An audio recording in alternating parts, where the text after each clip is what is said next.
Hello students, बाल मंदिर बाड़मेर के इस यूट्यूब चैनल पर आप सबका हार्दिक स्वागत है। कंप्यूटर सब्जेक्ट के अंदर आपके द्वारा दी गई प्रॉब्लम्स की लिस्ट में से सबसे ज़्यादा प्रॉब्लम्स डेटाबेस वाले भाग में से आई हैं। इसलिए मैंने अपना फर्स्ट वीडियो डेटाबेस के अंदर से ही बनाया है। इस वीडियो के अंदर मैंने डेटाबेस के बेसिक्स कंसेप्ट को छोड़ करके उन कंसेप्ट्स को कवर करने की कोशिश की है जो थोड़े कंफ्यूजिंग या वो टॉपिक्स जो एग्जाम पर्सपेक्टिव के हिसाब से इम्पोर्टेंट हैं उनको कवर करने की कोशिश की है। लेकिन अगर फिर भी कोई ऐसा टॉपिक है जो आपको हार्ड लगता है तो आप मुझे उसके बारे में बताना, मैं उसके ऊपर भी वीडियो बनाऊंगा।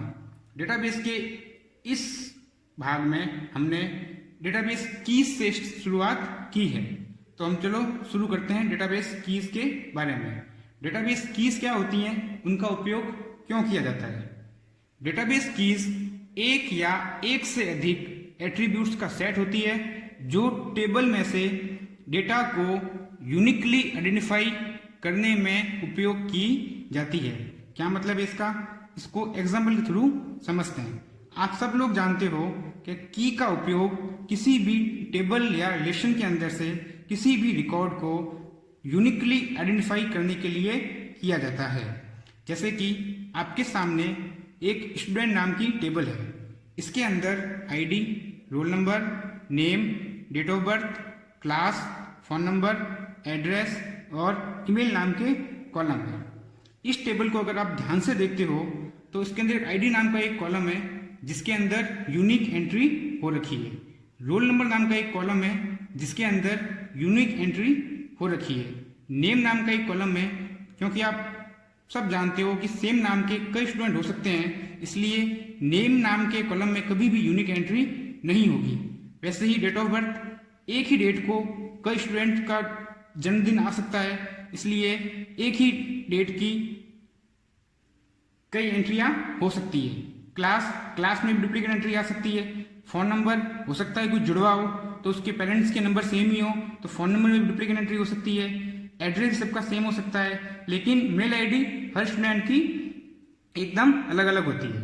तो इस टेबल को अगर हम देखें तो उसके अंदर से आईडी, रोल नंबर और ईमेल एड्रेस वाले 3 कॉलम ऐसे हैं जो किसी भी रिकॉर्ड को यूनिकली आइडेंटिफाई कर सकते हैं। इसका मतलब क्या हो गया कि इस टेबल के अंदर आईडी, रोल नंबर और ईमेल एड्रेस 3 कॉलम हैं जिनको हम की कॉलम मान सकते हैं। की कॉलम, इन डेटाबेस कीज की वजह से ही हम डेटा की अखंडता को भी प्राप्त करते हैं जब हमारे डेटाबेस के अंदर टेबल्स एक से ज्यादा होती हैं। चलो आगे बढ़ते हैं। अब देखते हैं हम की के प्रकार। की वैसे तो 7 प्रकार की होती है, लेकिन यहाँ पर हम इन 5 की के बारे में बात करेंगे। पहली की है सुपर की। अभी सुपर की क्या होती है, देखिए बाय डिफॉल्ट की जो भी होती है टेबल के अंदर वो सुपर की ही होती है। जैसे इस टेबल के अंदर 3 कॉलम मैंने आपको बताए जो किसी भी रिकॉर्ड को यूनिकली आइडेंटिफाई कर सकते हैं। कौन कौन से कॉलम, आईडी, रोल नंबर और ईमेल। आईडी,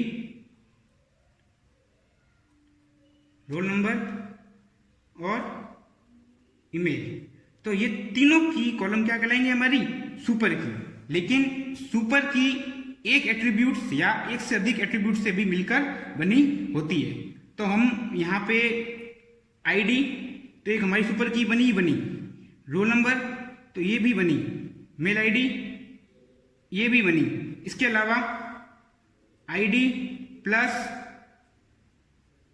रोल नंबर ये भी हमारी एक सुपर की है। इसके अलावा आईडी प्लस ईमेल ये भी हमारी एक सुपर की है। इसके अलावा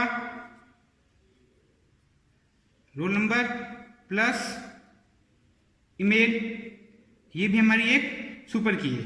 इसके अलावा ID plus roll number plus email ये सब भी मिलकर हमारी क्या बना रही है, सुपर की।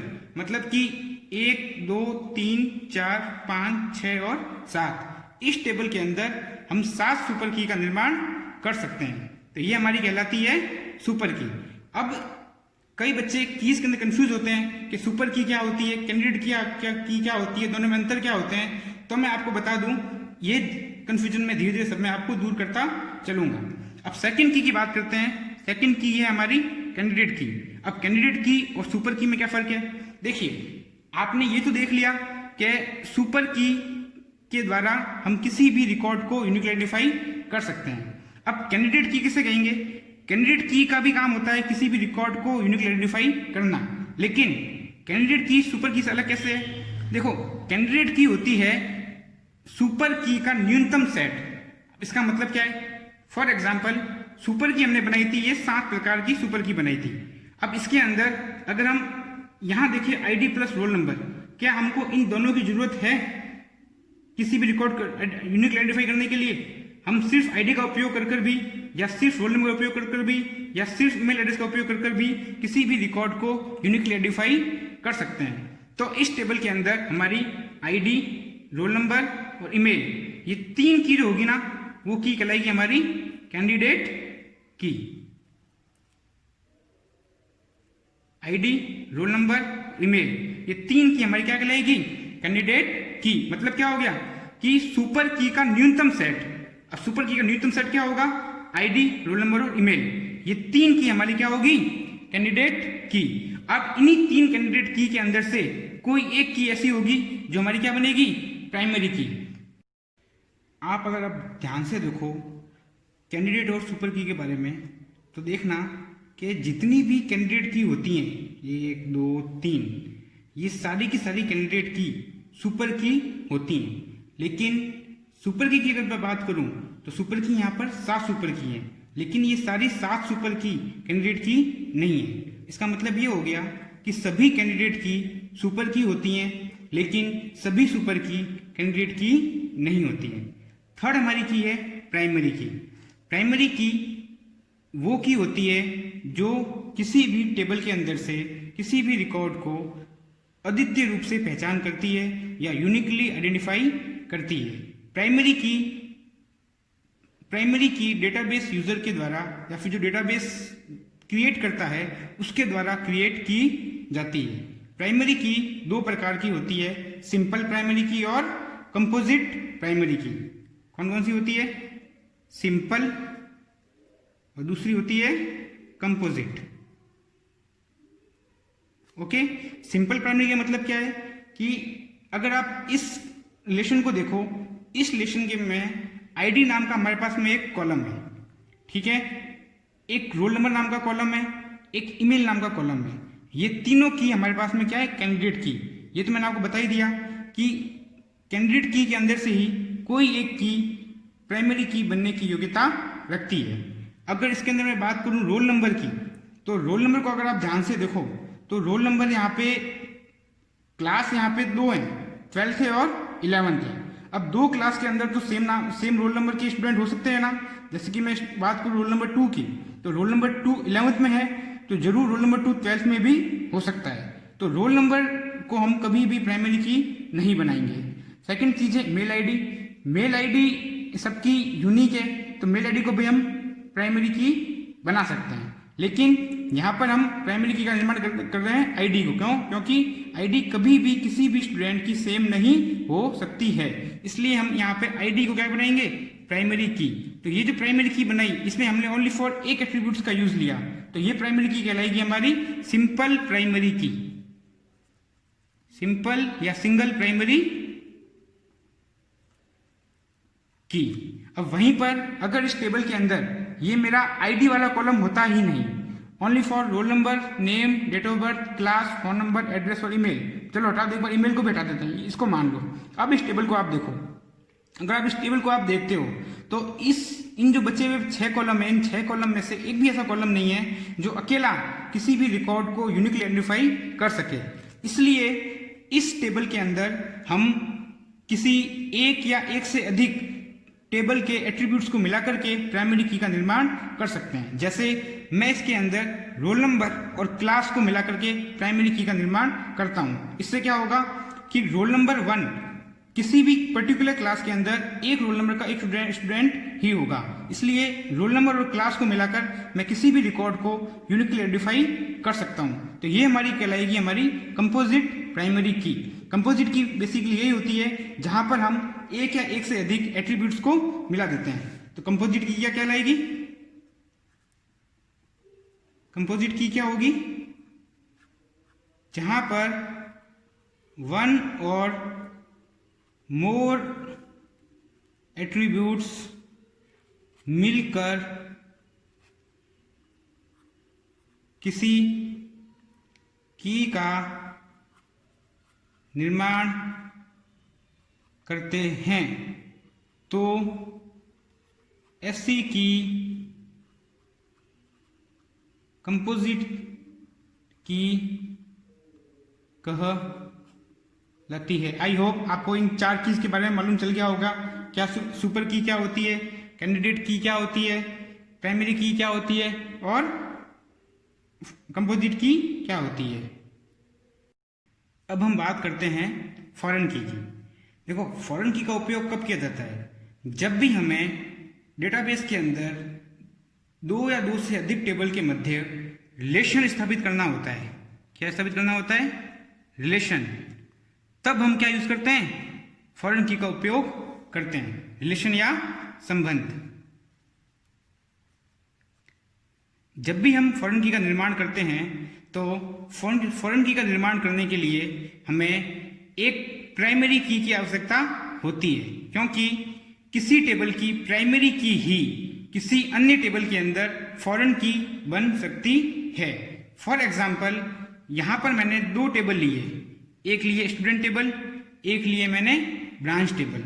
इस ब्रांच नाम की टेबल के अंदर ब्रांच कोड नाम का मेरा जो कॉलम है ये एक प्राइमरी की है, और इस स्टूडेंट नाम की टेबल के अंदर यही ब्रांच कोड वाला कॉलम जो इस टेबल के अंदर प्राइमरी की है, इस टेबल के अंदर फॉरेन की बना है। मतलब कि स्टूडेंट नाम की टेबल के अंदर जो फॉरेन की वाला कॉलम है वो किसी और टेबल के अंदर प्राइमरी की होगी। जिस भी टेबल के अंदर फॉरेन की बनी होगी वो टेबल मेरी कहलाएगी चाइल्ड टेबल। क्या कहलाएगी? Child table. और जिस टेबल के अंदर ये प्राइमरी की होगी वो मेरी कहलाएगी पेरेंट टेबल। क्या कहलाएगी? Parent table. ठीक है। अब देखिए, इस टेबल को अगर आप देखते हो तो यहां एक ब्रांच टेबल है, इसके अंदर ब्रांच कोड नाम का जो मेरा कॉलम है वो प्राइमरी की है, और यही प्राइमरी की वाला कॉलम इस टेबल के अंदर क्या बना है? फॉरेन की। अब फॉरेन की विशेषता क्या होती है? पहली विशेषता ये होती है, फॉरेन की डेटा की इंटीग्रिटी, या हिंदी में कहूं तो अखंडता। अखंडता को, पेन खराब हो गया, अखंडता को बनाए रखती है। इसका मतलब क्या है? किस प्रकार इंटीग्रिटी को बनाती है? देखिए, अब इस आप फॉरेन की वाले कॉलम पर नजर डालिए एक बार। इस कॉलम के अंदर सिर्फ वही एंट्री हो सकती है जो एंट्री प्राइमरी की वाले कॉलम के अंदर होगी। CS की एंट्री यहां पर है इसलिए मैंने यहां पे की, IT की एंट्री यहां पर है इसलिए मैंने यहां पे की, वैसे ही SP और ME इसकी एंट्री यहां पर है इसलिए मैंने यहां पे की। इन सब के अलावा अगर बाई चांस में ECE कोई नई ब्रांच है मेरी, उसकी एंट्री में यहां पे करना चाहूं तो मैं नहीं कर सकता, मुझे एक एरर जनरेट होगी। क्यों होगी एरर? क्योंकि क्योंकि जो मेरी ये प्राइमरी की वाला कॉलम है इसमें जो भी एंट्री होगी वो एंट्री कहां से आएगी? इस ब्रांच नाम की टेबल के इस प्राइमरी की वाले कॉलम के अंदर से। ठीक है। तो इसी नाम की जो एंट्री है वो इसके अंदर तो है नहीं, तो इसके अंदर जब तक इसी नाम की एंट्री नहीं होगी वो एंट्री मैं यहां पर भी नहीं कर सकता हूं। ठीक है। दूसरी चीज, अगर जैसे कि CS, IT, ME, SP ये मेरी ब्रांच कोड है, इन सभी ब्रांच कोड को मैंने यहां पर इन सब की एंट्री मैंने यहाँ पर कर रखी है। अब अगर मैं इनमें से किसी को भी यहाँ पर अगर अपडेट करना चाहूँ, जैसे कि CS को बदलकर मैं EC करना चाहूँ, तो मैं ऐसा नहीं कर पाऊंगा। क्यों? क्योंकि इन दोनों टेबल्स के बीच में एक बॉन्ड बना हुआ है। क्या बना हुआ है? बॉन्ड। जब तक मैं उस बॉन्ड को ब्रेक नहीं करूंगा तब तक मैं ना तो मैं यहाँ कुछ अपडेट कर सकता हूँ, ना मैं यहाँ पर कोई नई एंट्री कर सकता हूँ। यहाँ से मैं अपडेट कर सकता हूँ, ना मैं इसको किसी एंट्री को मैं डिलीट कर सकता हूँ अगर उसकी एंट्री यहाँ पर हो रखी है। ये मुझे ऐसा नहीं करने देगा। क्या जनरेट होगी? मेरी एरर। ठीक है। अगर मुझे ऐसा कुछ करना भी है तो सबसे पहले मुझे इनके बॉन्ड को तोड़ना पड़ेगा, मुझे प्राइमरी की को यहाँ से रिमूव करना पड़ेगा। उसके बाद में मैं यहाँ पर भी कुछ भी चेंजेस कर पाऊंगा। वैसे ही अगर यहाँ पर मुझे कोई ऐसी एंट्री करनी है जो यहाँ पे नहीं है, तो पहले मुझे यहाँ पे उसको उस एंट्री को यहाँ पे इंसर्ट करना होगा। उसके बाद ही मैं इस जगह पर वो एंट्री कर सकता हूँ। इससे क्या होगा? डेटा की इंटीग्रिटी, अखंडता बनी रहेगी। यूजर अपनी मर्जी से कुछ भी एंटर नहीं कर सकता है। ठीक है। थर्ड चीज, जो भी कॉलम इस प्राइमरी की के अंदर है, ये जो फॉरेन की वाला जो कॉलम होता है, इस कॉलम के अंदर यूनिक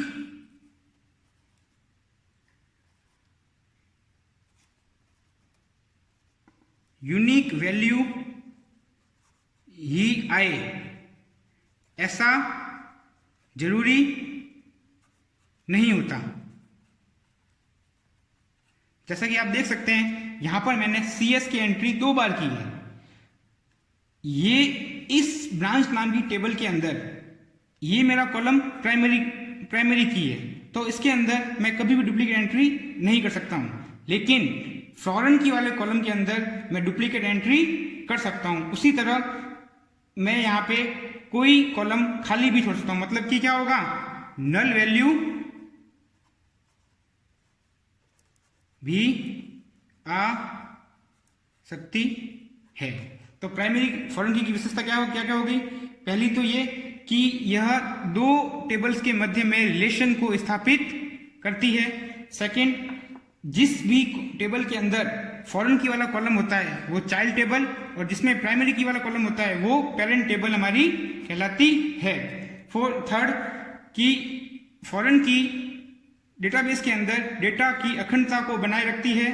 फोर्थ, फॉरेन की वाले कॉलम के अंदर डुप्लीकेट एंट्री और नल वैल्यू आ सकती है।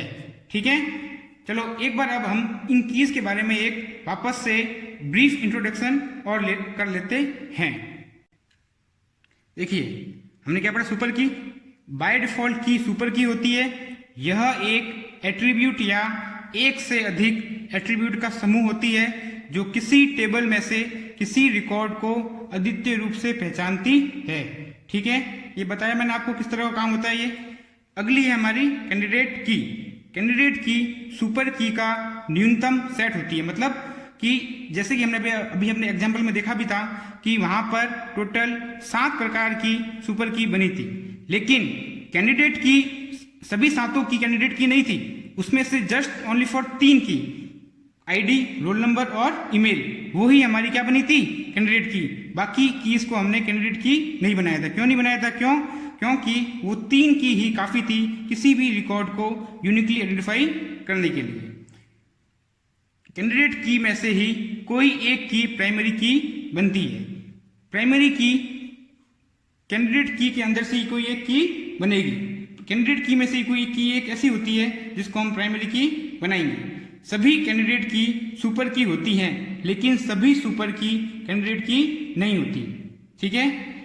प्राइमरी की वो की होती है जो किसी टेबल में से रिकॉर्ड की अद्वितीय रूप से पहचान करती है। यह 2 प्रकार की होती है, सिंपल प्राइमरी की और कंपोजिट प्राइमरी की। सिंपल प्राइमरी की का उपयोग कब करते हैं? जब टेबल का कोई एक कॉलम किसी भी रिकॉर्ड को यूनिकली आइडेंटिफाई करने के लिए काफी होता है। लेकिन जब टेबल के अंदर ऐसा कोई कॉलम नहीं होता है तब हम 2 या 2 से अधिक कॉलम को मिलाकर के प्राइमरी की बनाते हैं, तो वो हमारी कहलाएगी कंपोजिट प्राइमरी की।